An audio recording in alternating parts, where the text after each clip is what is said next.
Ladies and gentlemen, good morning and welcome to opening and press conference Taiwan Smart Manufacturing 2023 dengan tema Taiwan Supporting Indonesia Smart Manufacturing Future, mendukung masa depan manufaktur cerdas Indonesia.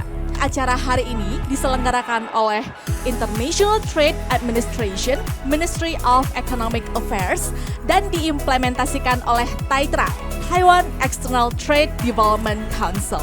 Allow me to start by appreciating the joint efforts conducted by 4 leading business associations from Taiwan to recruit more than 50 member companies to attend the Manufacturing Indonesia 2023 trade exhibition in Jakarta here.